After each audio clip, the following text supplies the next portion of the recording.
Yes,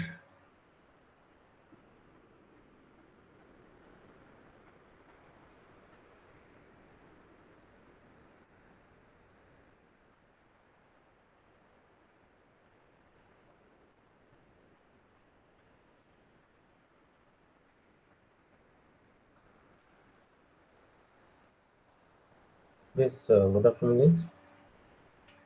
Um, I hope you guys are doing good. Let's continue the discussion. Guys. That is filters. We are discussing about active filters. Okay, so here we go. Um, countdown is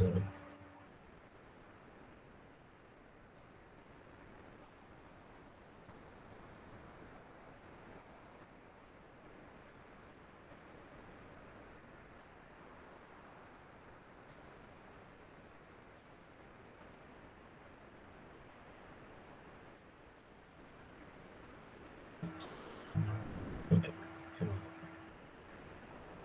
Okay.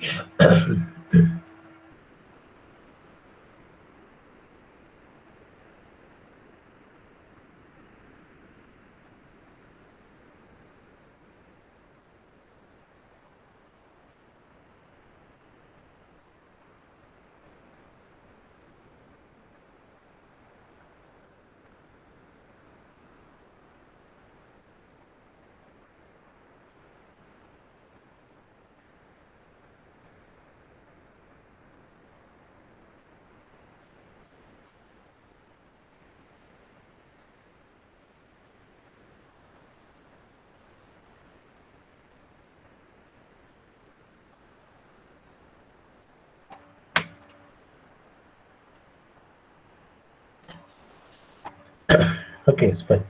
So last class we discussed on bandpass filter. In that we discussed the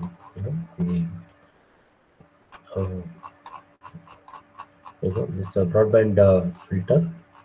Okay, so we understood that there are two types of filters. There is a wide band pass filter and a narrow band pass filter. So in that we discussed wide band pass filter. Okay, so wide band pass filter means the bandwidth is huge. Okay, so it gives a larger bandwidth. So this is constructed using high pass and low pass filters that also we discussed. Next is narrowband filter. So the design of what is known as narrowband filters. That is let us look into that now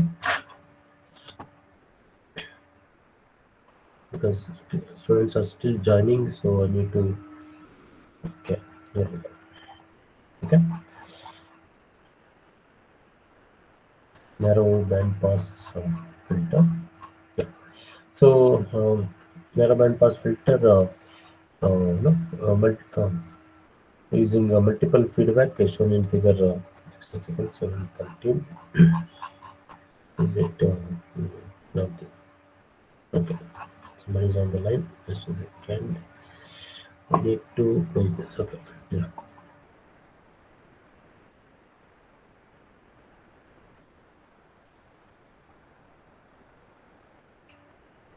Okay. Close, close.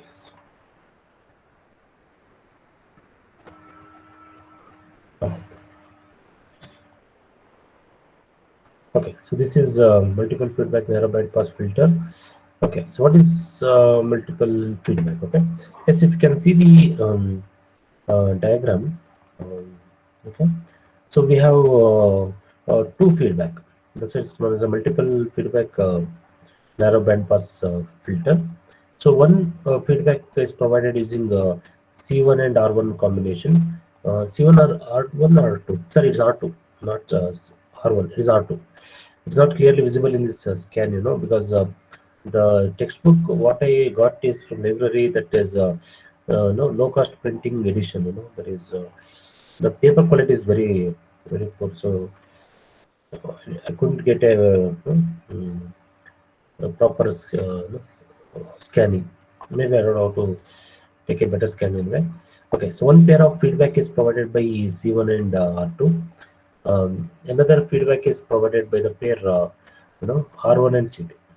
R1 and C2. There's a multiple, feedback in the network. Okay, so as the feedback means output input connection at multiple points. Okay, instead of a single point, multiple points. This R2, is used to provide DC bias current. This we have understood in little detail in the earlier discussions. So this because non-inverting input is connected to ground via R3. This inverting input will be in a condition called as virtual ground. Okay, so this is the virtual ground. Okay, so as the name suggests, this point is for there is inverting input is forced to be at the zero potential, because non-inverting input is at a zero potential, and this R3 is designed in such a way that the value of R3 is equal to the equivalent impedance at the inverting input terminal. So we have to select R3 such that this is equal to equivalent impedance, so that the current through the inverting input terminal, let us call it as II, okay, is equal to the current through the non-inverting input terminal IN. Okay, so the current should be equal. So if it is equal current, it acts as a differential amplifier. So that is a basic intention. So that is it is there is equal current flow through the base terminal of both the transistors. Okay, and what about this R2 is R2 at the non-inverting input terminal? Let's I think this is R3. Sorry, because R2 is here. This must be R3. Yes, here. Okay. So what is the purpose of this R2? As we can clearly see, R2 provides the path for the DC current to flow. Why? Because the current actually flows like this. Current flow like this. The reason for that is this capacitor C1. Okay. The capacitor C1 blocks the DC current. Why it blocks DC current? Guys, in the previous class we have understood. What happens for a capacitor? The capacitor, when it is applied with the DC, okay, a DC current or DC voltage, impedance of the capacitance is 1 by 2 pi Fc. 1 by 2 pi Fc. Okay.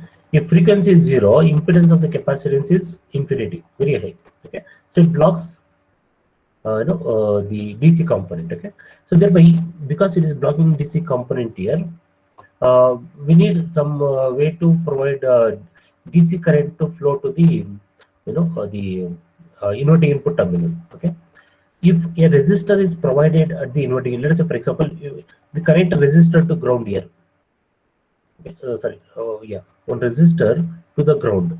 What will happen is this point is already at a ground potential. Because of this point is at a ground potential, so it's as good as connecting two resistor whose both the ends are at zero potential, whose both ends are at zero potential. This does not make sense. It doesn't help much. Okay, so that's why this R2 is connected. Somebody is on the line. Yeah, here we go. Okay, so this R2 connected to the ground helps in providing the DC current path to the inverting input. Of course, again, this C1 should block. If C1 will block DC, but even if you don't have even this,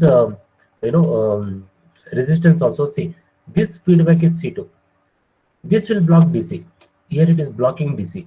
Okay, so at this point there is absolutely no DC. It's only AC component, and this even further blocks DC. If any DC from the input, that is also blocked. So there should be path for the current to flow, DC current to flow. So hence R2 comes into picture. But that is not the case in this R2. This path. In this R3, in this path there is a problem like that. Why? Because any DC will be feedback. That will not be a problem. Okay. Yes. So, Yes. Somebody.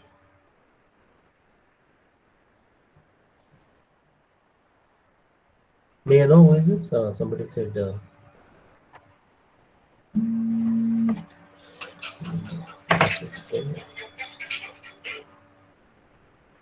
Yes, okay. Hold on a second. Yes, hold on a second.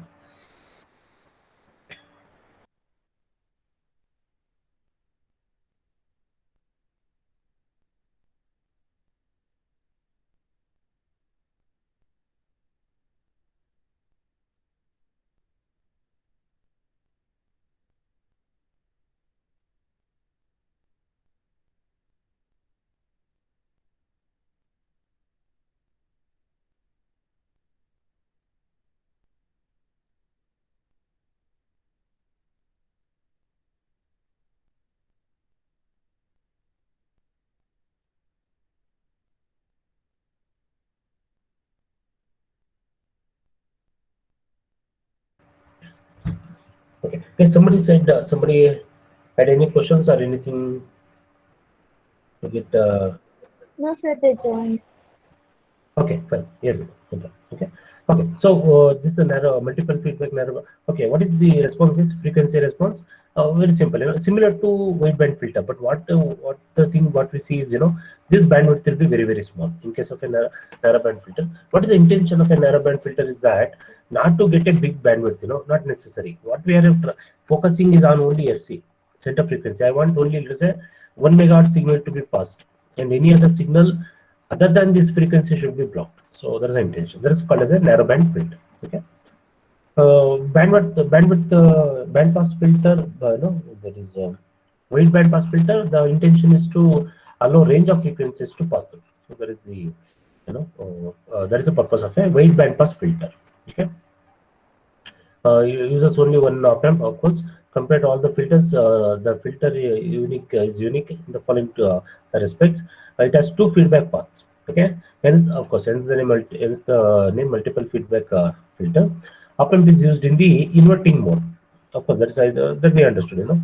The feedback is given to the inverting input terminal, because in the earlier cases, what we saw is it was a non-inverting case. So thereby, in that case, the gain will be higher. For a non-inverting amplifier, it will be 1 plus RF by R1. The gain will be higher.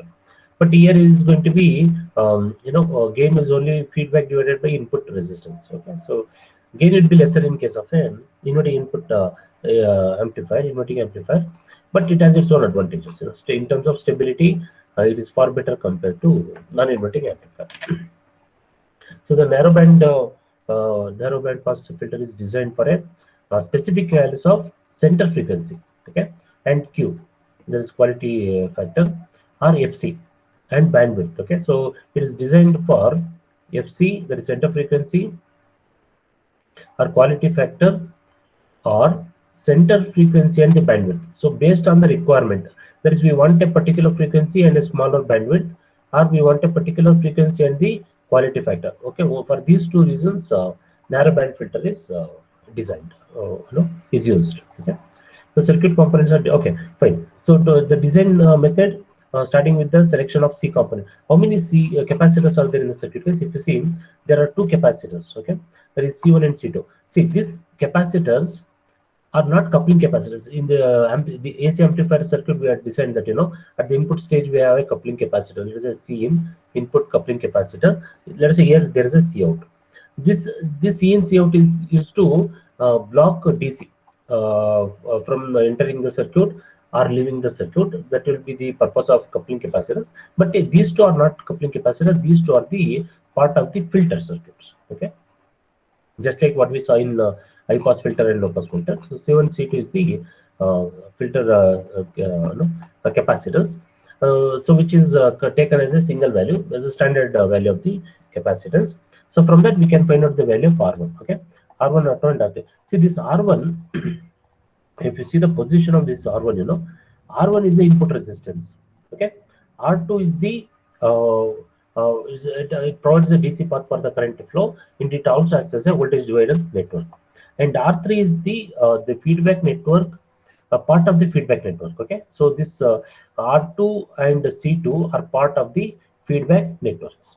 Okay, so at some point it should act as a, okay, you must question, why this R1 and C1 here, why this R2, maybe we could have had a capacitor here only, resistor here only. Okay, so in the earlier class we have understood, resistor and capacitor like this, it acts as a low pass filter. Okay, so this acts as a low pass or high pass, guys. So for low frequency signal, this acts as a capacitor acts as a open circuit. For high frequency signal, it acts as a closed circuit. Okay, so thereby this combination acts as a low pass filter. Capacitor and resistor like this acts as a high pass filter. Okay, so thereby we are using resistor and capacitors in this combination so that we can achieve both the low pass filter characteristics, low pass filter, okay, as well as high pass filter characteristics. Okay. So that's why we end up in combining components like this to achieve both the filters, that is high pass filter as well as a low pass filter. Okay, here we go. Okay, so there is R1 or the input resistance R1 is designed as Q divided by 1 by 2 pi FC C into AF. Okay, where Q is the quality factor, FC is the center frequency, FC is equal to square root of FH and FL. Okay, and C is the value of the capacitance. This is a standard capacitor value. AF is the gain of the filter, closed loop gain of the filter. Okay, because there is a feedback, there is a closed loop gain, so there is a gain is represented as AF. R2. R2 is the voltage divider network, as well as it provides the path for the current VDC current flow. Is designed as Q divided by 2 pi FC C into 2 Q square minus AF. Okay, this factor undergoes changes. Because why this factor is affected is because if you observe this position of R2. R2 is at the input stage. Okay, see if you take only the op amp, there is a internal resistance. It is a Ri. Okay, this Ri is a very large quantity. If you have one resistant to the ground, the effective input impedance reduces. Okay, so thereby this will affect the input impedance of the op amp. Thereby it will affect the gain of the amplifier. Okay, so a lot of side effect of this using the resistance, but no other go. Okay, okay. So R3 is given by Q divided by pi into FC. Okay, where R3 is part of the filter network. Feedback component filter network. FC is the center frequency and C is the value of the capacitance. Okay, what is EF? What is the gain of the filter? Okay, so gain of the filter is given by R3. There is a feedback network divided by 2 into R1. Because if you observe this, yeah, so R3 is the feedback network, okay, divided by 2 times R1. Okay, why it is 2 times R1 is because when we consider a normal inverting amplifier, it will be something like this. Let's say this is R1 and this is RF. Okay, inverting amplifier, this is RF and this is R1. So the gain will be closed loop gain, of course. Closed loop gain ACL, you can say ACL closed loop gain minus RF divided by R1. Minus RF divided by R1. Okay. At this stage, of course, there is a derivation which we are not going to in detail. So in this case, because of the multiple feedback, okay, the gain is reduced by affecting the denominator component. So denominator component becomes 2 times R1. It gives a larger gain. Say, generally non-inverting amplifier, the gain is 1 plus RF by R1. Okay, so the gain of the non-inverting amplifier is generally greater than the gain of the inverting amplifier. But with the additional components, gain of the inverting amplifier undergoes changes. Okay, so closed loop gain of a filter, especially there is a filter component. Here we have the impedance of the capacitance also. Impedance of the capacitance cannot be ignored. By considering that closed loop gain of the filter can be written as R3 divided by 2 times R1. Okay, so so the condition on AF is that it should be less than 2 times the 2Q square, where Q is the quality factor. Okay, so based on this, we have to design the select the amplifier such that it has a gain which is less than the 2 times the 2Q square times the 2Q square times Q square, where Q is the quality factor. Advantage of multiple feedback filter is that its center frequency can be changed to a new frequency FC dash without changing the gain or the bandwidth. Okay, this is accomplished by changing the R2 to R2 dash, so that R2 dash is given as R20 FC divided by FC dash whole square. Okay, this center frequency can be modified by using a modified value of R2. Okay, so this, if you see this R2, in this absence of R2, as we have discussed, the one is it will provide the DC current path to flow. In the absence of R2, what happens is that the center frequency FC will be fixed. If this FC need to be modified, we need to have a resistance. Of course, it's not a potentiometer. It's not a variable resistance. It's a fixed resistance R2. Thereby modifying the value of R2 will provide the which will help in changing the center frequency. So this center frequency FC can be modified without changing the this bandwidth. Without affecting the bandwidth, we can modify the center. In the earlier designs, to modify the center frequency, FC was like a square root of FH and FL. So both the the FH and FL will vary to vary the center frequency. But now it can be modified without the help of without affecting the upper and lower cutoff frequency of the low pass filter as well as high pass filter. Okay, here we go. Because it is a combination of low pass and high pass filter anyway. Okay, so that's the new value of the R2. So let us look into a design now. FC is is it FC dash? No, it's FC. Design a band pass filter with 1 kilohertz center frequency.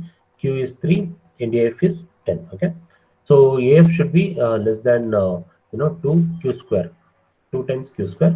Q is 3. Okay, Q square 9, 9 to the 18. Okay, AF is less than 2 Q square. Okay, here we go. So so C1 and C2. First, we have to select the value of C1 and C2. As we understood in the beginning, whenever C and R is involved, okay, either assume C and design the value of R, or assume the value of R, assume and then design the value of C. But generally, this method is not used, not preferred.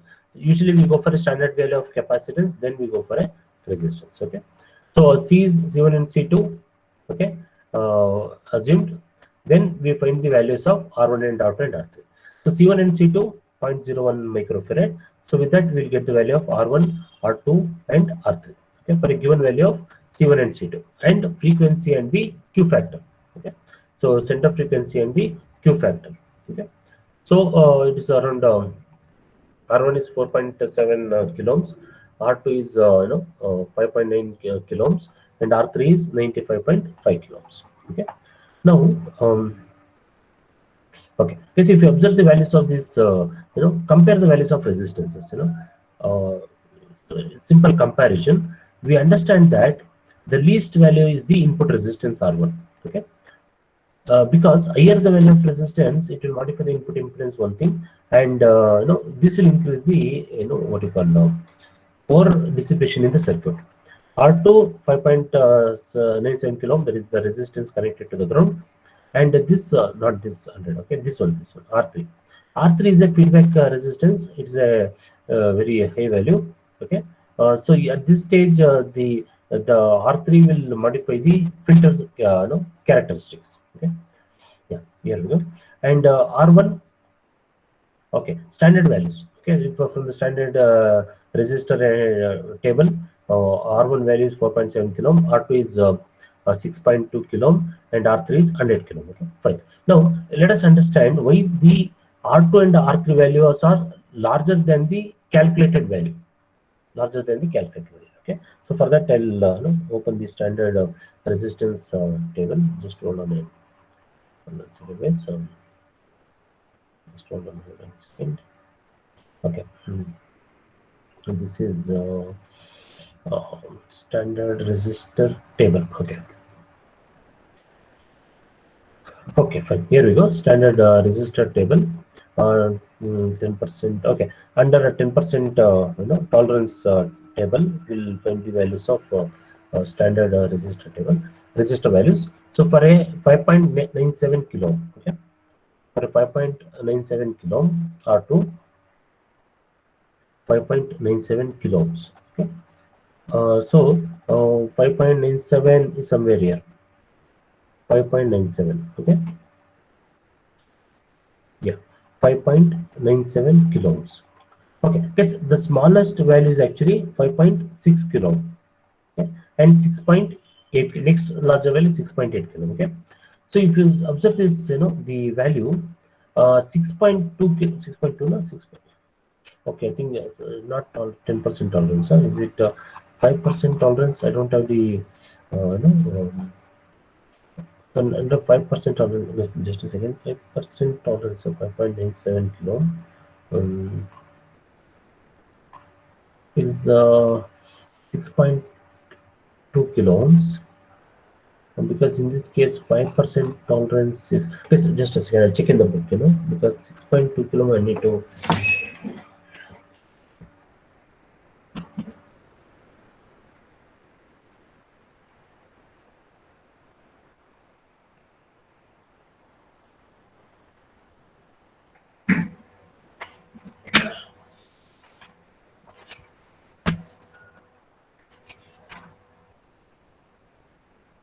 Yeah.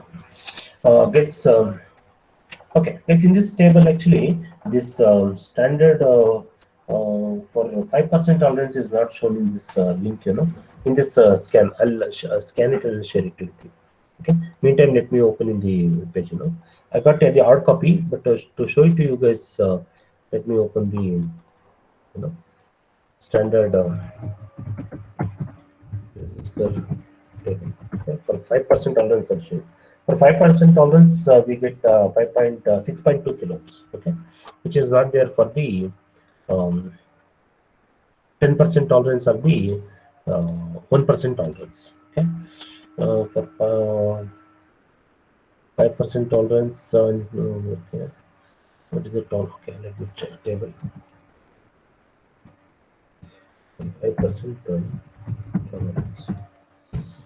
I should have scanned this, So I'll share it anyway.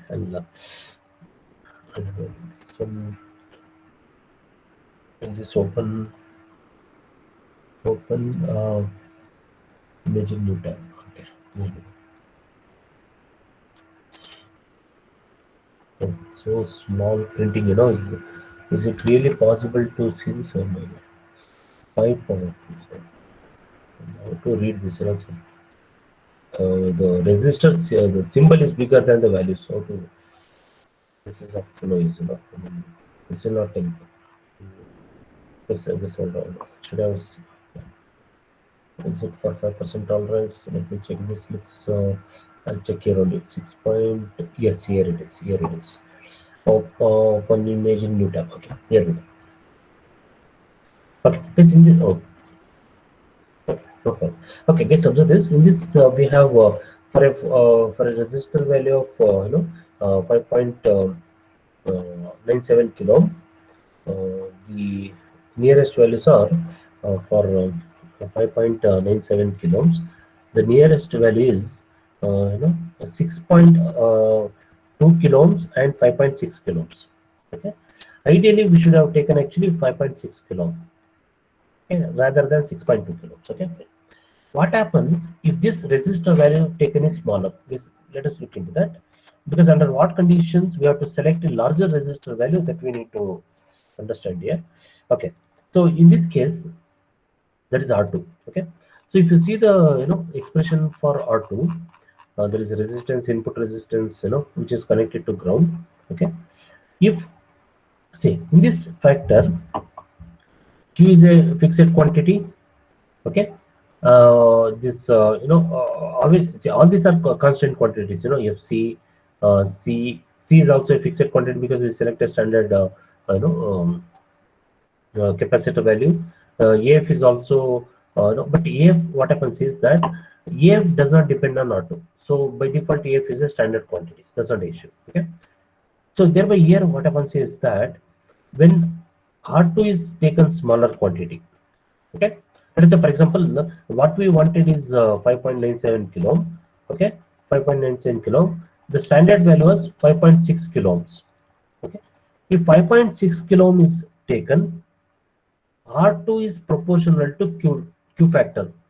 When R2 value reduces, Q factor also reduces. So here we cannot compromise with the value of Q, and hence instead of taking smaller value of R2, we go for nearest higher value of R2. If you observe the nearest higher value of R2 nearest higher value is 6.9 kilo ohm.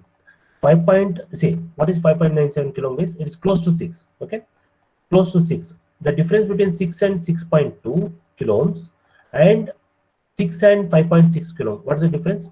So 5.6 kilo ohm. The difference more is in 5.6 kilo ohm with respect to 6 kilo ohm rather than 6.2 kilo ohms with respect to 6 kilo ohm. Okay, the gap is very small in case of 6.2 kilo ohms. Okay, in that case, if this value is taken, Q value will not be altered much. Whereas if 5.6 kilo ohm is chosen, Q value will be altered. In such cases, we have to go for a higher standard value. Let us say, for example, in our case, let us say we select resistance value such that that resistance value will not affect any of the other components. For example, in the expression or in the circuit, the standard resistor value taken will not affect any of the value, then we can go for a smaller value. For example, R1. So what is the value of R1, guys? You see, R1 also depends on Q. Okay, but if you see the value of R1, there is a theoretical value and the standard value taken. Value of R1 was 4.77 kilo ohm. Okay, what is the nearest standard value? If you see the the standard resistor table, what is the value? Is 4.77 kilo ohm for R1, 4.77 k for R1. Okay, what is the nearest standard value is in terms of, yeah? So R1 lies somewhere here. Nearest standard value is 4.7 kilo ohm and 5.1 kilo ohm. So if you take even this as 4.7 kilo ohm for, for comparison purpose, comparison with 4.7 kilo ohm, okay, it's almost same, or 5.1 kilo ohm, which gives a air gap. So this 5.1 kilo ohm gives a air gap. Okay, instead of this, we can as well go for a 4.7 kilo ohm, because this smaller change from 4.77 kilo ohm to 4.7 kilo ohm, 0.07 kilo ohm difference. This will not alter the Q factor much. This can be tolerable. Okay? So this change is tolerable. Okay, so thereby for R1 we are going for a smaller resistor value, because smallest resistor value is very close to the standard calculated value. Okay, but that is not the case for a resistor R2. The resistor R2 gap is very huge. Okay, so this will affect the Q factor much. So we cannot compromise there. So here it is. Okay, so then we are going for a higher standard resistor value. What about R3, guys? Similar situation. Calculated value is 95.5 kilo ohms. Let us check the table. 95.5 kilo ohm. Okay, so what is the nearest value for R3? 95.5 kilo ohms. Okay, which, okay, kindly definitely it's a bigger value. 95 point, where it is based? Oh yes, here it is. Okay, observe this. One is the difference is somewhere here. 91 kilo ohm are the 100 kilo ohm. What is the value taken by the way by the author? The value is 100 kilo ohm. So if you see the difference, 95.5 kilo ohm, okay, it's very close anyway. So 95.5 kilo ohm, one thing is 91 kilo ohms, the difference is, the other is 100 kilo ohm. 100 kilo ohm. Actually, 100 kilo ohm, 91.1 kilo ohm, actually this difference is smaller. That is 91 kilo ohm difference is smaller actually than 100 kilo ohm. But that is one consideration. But the other consideration is R3 again is proportional to Q factor. R3 is again proportional to Q factor. In that case, what happens is that if R3 is selected a smaller value, there is here, see, the difference here is close to 3.5 kilo ohms. 3.5 kilo ohms. Okay. But if it is 100 kilo ohms, the difference is around 4.5 kilo ohms. 4.5 kilo ohms. This larger reduction in the resistance value will affect the Q factor. Instead of that, better to go for a higher. Okay, higher value. The disadvantage is that the power dissipation of the circuit increases. So that there we have to compromise. So risking power dissipation, we have to go for a standard value of R3. Higher standard value of R3 to be more precise. Okay, here it is. Because here our normal guidelines will be defeated, because we are going for a higher standard value rather than a smaller standard value. Okay. Here it is. Okay. So that's a very simple factor. Now let us say, for example, if R2 is based on the center frequency, if it is modified to 1.5 kilohertz, what is the value of R2? What is the modification in R2? Okay. So from the the expression, the value of R2, original value of R2. Original value, not standard value, guys. Please keep that in mind. For R2, the calculated value is 5.97 kilo ohm for a given value of FC. Only for this FC, we can use this R2, that is 6.2 kilo ohm. If you want to modify R2 dash for another value of center frequency FC dash, then we should not use this 6.2 kilo ohm. We should make use of this to calculate R2 dash. Okay. Because if this is used, sorry, this this calculated value, the standard value is used, that will not give a proper changes in the center frequency. Okay, so it will give improper center frequency. So using original calculated center frequency, the R2 dash can be represented as R2 original frequency FC divided by FC dash. It gives around 2.65 kilohms. Okay, R2 dash is 2. So as we understood that if the center frequency increases, R2 decreases because the inversely proportional. Obviously, very simple. Okay, what is the standard value of RC? Sorry, R2 for this value of calculated value, that is 2.65 kilo. So from the table 2.65 kilo. No? So from the table, not this. Yeah, from this table 2. What's the value? I guess I forget. Let's see, very short term memory. 2.65 kilometers. So R2 dash 2.65 R2 dash 2.65 kilometers. 2.65 kilometers from 5% tolerance. 2.65 kilometers somewhere here. Yeah, here it is. 2.65 kilometers. Okay. Nearest standard value is 2.4 kilo and 2.7 kilo. Okay. One is 2.4 kilometers and the other is 2.7. 2.7. Okay. So 2.7. Okay. Very close value. And 2.4 is also close to that value, very close value. Okay, so in that case, since it is a modified resistance value, as I said, as long as the smaller resistance value will not affect the Q factor. See, R2 dash is independent of Q factor. It doesn't depend on Q factor. Okay, whereas R2 depends. R2 depends, not R2 dash. Okay, in that case, we can go for a either smaller value or larger value.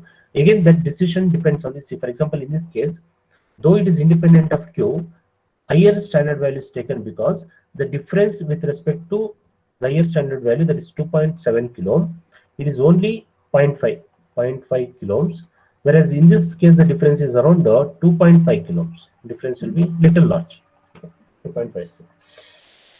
But you see, even if it is R2 dash, that also not in the expression wise there is no relation with Q. But originally, if R2 is used, R2 dash is used in place of R2, definitely that will affect Q. That will affect Q.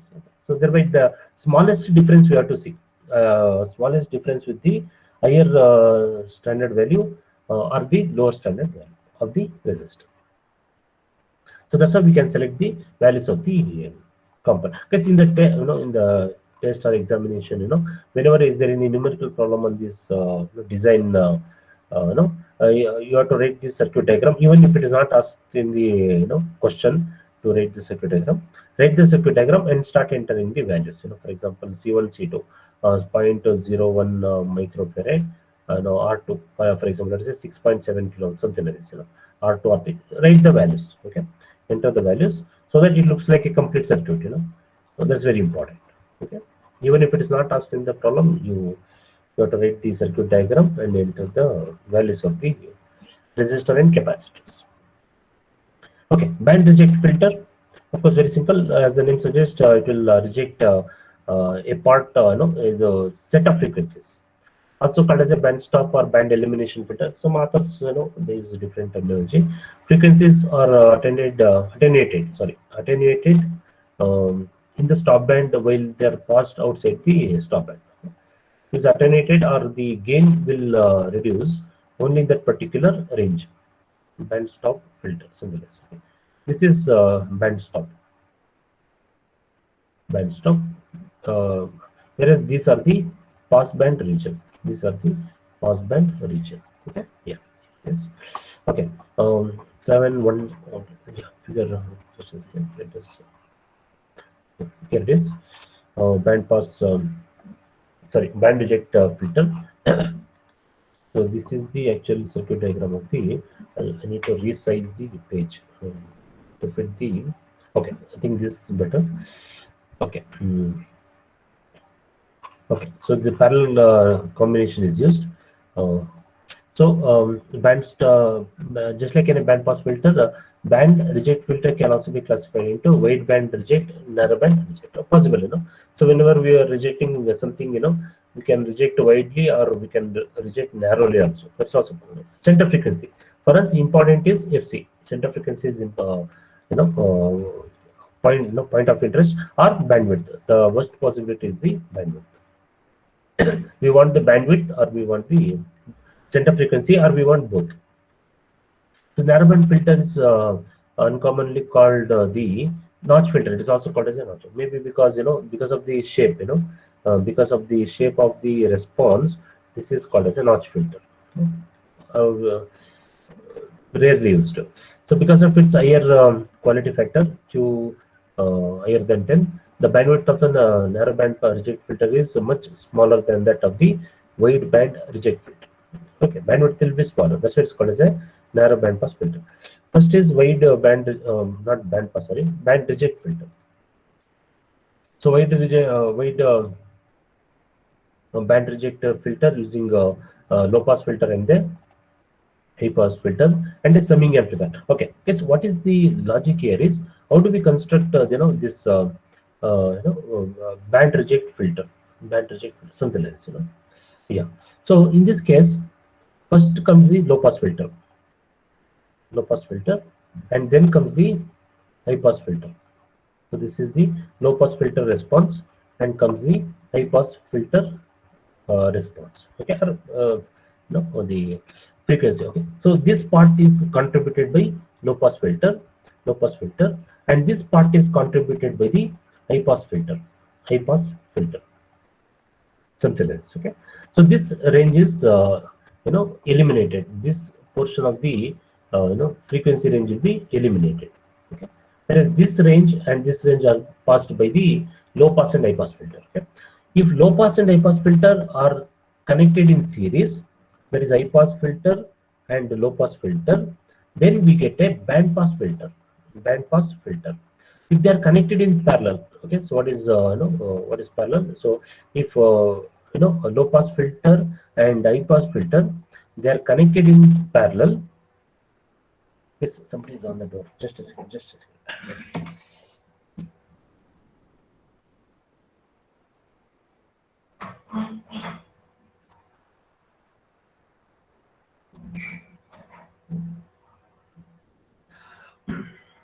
Okay.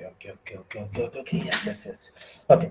So if low pass filter and high pass filter, they are connected in parallel. When it is parallel, either high pass filter first, low pass filter next, it doesn't matter. So this response gives a what is known as band reject filter.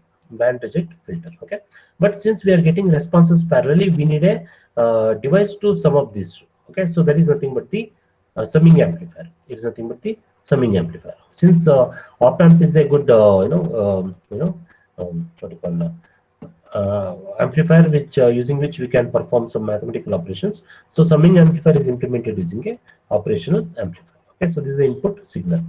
Okay, here we go. Okay, so we are using the low pass filter and high pass filter and the summing amplifier.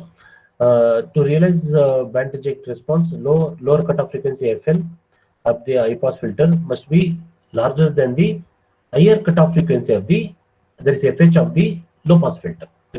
Okay, what does it mean? Because in this case, in the previous page, this is a low pass filter. Let us say this is the FH of the low pass filter. Similarly, this is the FL somewhere here. Let us say, for example, somewhere here. Let us say this is FL, for example. Okay, this is the FL of the high pass filter. When this is merged, this gives a band reject filter. In this case, we have this as the higher cutoff frequency and this as the lower cutoff frequency. Okay, yes. Before that, I think if the response is here, okay.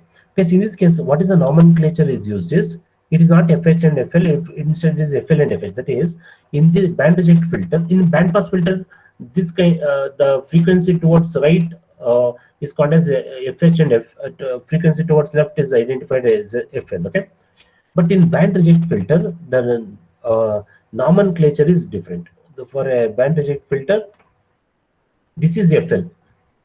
There is this end of the frequency representation is FL, and this is FH. Why? Because this low frequency passage of the signal is provided by the low pass filter. Low pass filter has a higher cutoff frequency. It doesn't has a lower cutoff frequency. Lower cutoff frequency does not make any sense for a low pass filter. Similarly, for a high pass filter, it is lower cutoff frequency, not the upper cutoff frequency is infinity for high pass filter. Lower cutoff frequency is 0 for a low pass filter, something like that. Okay, so thereby since low pass filter gives FH, so this region is FH. There is this end is provided by FH. Okay, so let me write this diagram. Try to write in a better, more readable, so that we can understand the response. So something like this. It should be like this. Okay, so 3 dB with respect to 3 dB, with respect to 3 dB. Let's say here is the 3 dB. So this is the FH, and this will be FL. This will be FL. From where we get FH? We get it from low pass filter, and from where we get this FL? We get it from the high pass filter. High pass filter. Okay. So this cutoff frequency is FH, and this will be for this is for band reject filter. So whereas for a band, if it is for a band pass filter, we call this as FL and we call this as FH. That's the difference. Anyway, okay, yeah. So we get the cutoff frequencies from the cutoff frequency of the the low pass filter and high pass filter. What the author is trying to say here is that this look at this statement again. In a band reject filter, low cutoff frequency FL of the high pass filter must be larger than the high cutoff frequency of the FH of the low pass filter. That means it's very simple case, let us say this FL, what we get this FL, from the high pass filter should be greater than the higher cutoff frequency of the low pass filter. Otherwise, it will be something like, it's a mixed, it will not be like a band reject filter. It will be like, something I can write, let me write somewhere here. Okay. So it will be something like this, it may be something like this. So this will be the low pass filter. Okay. So this red color, okay, let me write it. Okay, let us write something like this. Let me use a different color. So this red color indicates the low pass filter, and this green color indicates the high pass filter. Okay, this coloring convention is better. Okay, so this high pass filter has a upper cutoff frequency FH, and the low pass filter has a lower cutoff frequency FL. For a band reject filter, what we expect is something like this. Okay, so this is low pass filter, and this is the high pass filter. High pass filter has FL. What is the time? I didn't. I guess there is some more time. Just a second. If I'm in this board mode, I'll not be able to. Okay, yes, 5 more minutes. It's 1:05. I'll take 5 more. 5 more minutes. Okay. Yes, here we go. Okay. So high pass filter has FH. So to achieve this band reject characteristics, the requirement is that FL of the high pass filter must be greater than the FH of the low pass filter. That's obviously, that makes sense. Otherwise, we don't get any rejection if we get to overlap like this. This overlap will not give any rejection. It doesn't make sense. Okay. So in addition, pass band gain of both the sorry, high pass and low pass sections must be equal. Okay. So this gain, pass band gain should be equal of that of the high pass and low pass filter. The frequency response of wide band reject. Okay, that sounds shown somewhere here. Okay, so the response is there. Okay, so we have both the first. Let us look into the diagram. Band reject filter. Okay, so what is this guy? This is the high pass filter because capacitance comes first. This is the high pass filter. Okay, because how do we identify? Larger frequency will be allowed by the capacitance, because at the larger frequency range, impedance of the capacitance is smaller, and hence it's a high pass filter. In this case, capacitance connected to ground. As the frequency increases, the impedance is larger. It acts as a AC short, and hence it is a low pass filter. It is a low pass filter. So this high pass filter as well as low pass filter are connected parallelly. So the input is given through the signal source. Very simple. Okay, parallel combination, just like what we discussed. Like this parallel combination. And what about the summing amplifier? Is the response from both the high pass filter and the low pass filter are connected to summing amplifier. So this is V1 and this is V2. What we expect at the output is, since it is inverting amplifier, minus R4 by parallel combination of R2 and R3. Okay, there is a gain into there is into V1 plus V2, V1 plus V2 summing amplifier. Okay, so that we get a equivalent response. Okay, summing amplifier we have discussed in little detail in the earlier part of the course. Okay, so thereby if we okay, so this is the response of the band reject filter. So pass band, there is low pass filter, and this region is the the high pass filter, and this is the low pass filter. So the gain of the filter is 2 in this example in the numerical problem, and higher cutoff frequency of the low pass filter is 200 hertz, and lower cutoff frequency of the high pass filter is 1 kilohertz. So FL should be greater than FH. Then we can achieve the band reject for a range of frequency from 200 to up to 1 kilohertz. Very simple. Okay. So, so one simple is any other discussion left out? Okay, this is a part of the problem. Let us look into the problem quickly so that FL 200 hertz, FH 1 kilohertz. There is first the designed from the low pass and high pass filter. Okay, so this band pass wide band pass filter was designed for this frequency. The band frequencies are interchanged. There is okay, band pass was designed in the earlier program, what we discussed earlier. FL was 200 hertz and FH was 1 kilohertz. Now it is interchanged. FL become 1 kilohertz, FH become 200 hertz. Okay, so we can use the same components. There is what we designed for high pass and low pass filter to design a band reject filter. Okay, so interchange between high pass and low pass sections. So for the low pass section R dash, there is a resistance R dash and C dash is used, while for high pass section R, the resistance value is represented as R and C. The values are same. The only thing is the is it allows, and the position of the resistor and capacitor matters. Okay, for example, if it's something like this, or other possibility is that capacitor comes first, then comes the resistor. That will matter. Okay, between the low pass and high pass filter, but value is same. Value remains the same. So the values of R is 10 kilo. So for a gain of 2, because since it is an inverting amplifier, minus RF by R1.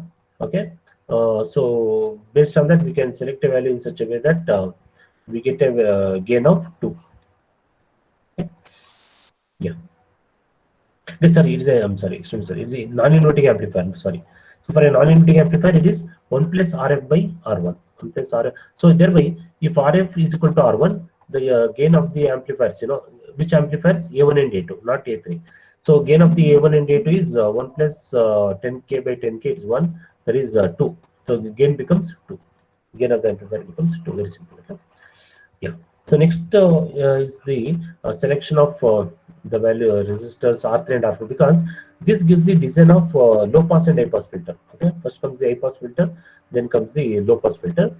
We have to design summing amplifier. That is, we need to select value of R2, R3, and R4. Okay, but to give, of course, ROM to give the to design the to implement summing amplifier circuit using op-amp. So for that. For the summing amplifier, R2, R3, R4 are taken as a similar, because we don't want any amplification. We just want the we just want to pass the add up the signal with a gain of 1. With a gain of 1, so it is 10 kilo. So ROM should be equal to the equivalent resistance at the inverting input terminal. That is R2, R3, R4. It is parallel combination. If you observe this circuit, it is a parallel combination. Okay, see, if you observe this circuit, see, this is connected to V1, this point, and this point is connected to V2, and this end is connected to V3. Non-inverting input is grounded. That means this is at a ground potential. It's something like R2, R4, and R3. Okay, so this is R2, R3, and R4. R2 is connected to V1. R3 is connected to V2, and R4 is connected to 0 volts. It is a parallel combination. Parallel combination of the 3 resistances. And hence it gives a, just Just a second, just a second. I think attendance. I don't know whether I took the screenshot. 63. I didn't notice. They discussing. I didn't note the attendance. Okay. I hope attendance is updated after terminations. Okay. Yes, just a second. 1 minute. I'll wait about it. So R3. Okay. So the complete circuit. Okay. The response is shown. 20 dB. The voltage gain changes at a rate of 20 dB. Okay. 20 dB means it's a first order band reject filter. Okay. Say above FH and below FL, okay, with a maximum attenuation occurring at the FC. Okay, so at the FC there is a maximum attenuation. Okay, maximum attenuation means the ideally the response should have been like this. Practically, it's a a notch filter. Notch in the sense maximum attenuation happens at the center frequency. Otherwise, it's almost it's a pass band range. That's what it is. Okay, it's fine. So this is about the next we have to discuss narrow band reject filter. Notch, it's also called as a notch filter, all pass filter. Okay, one more class, guys. One more class. Then we'll go to DC voltage regulators. One of the important applications of a operational amplifiers. We'll continue. Okay. Thanks for joining. Stay home, stay safe. Take care. Good day. Bye.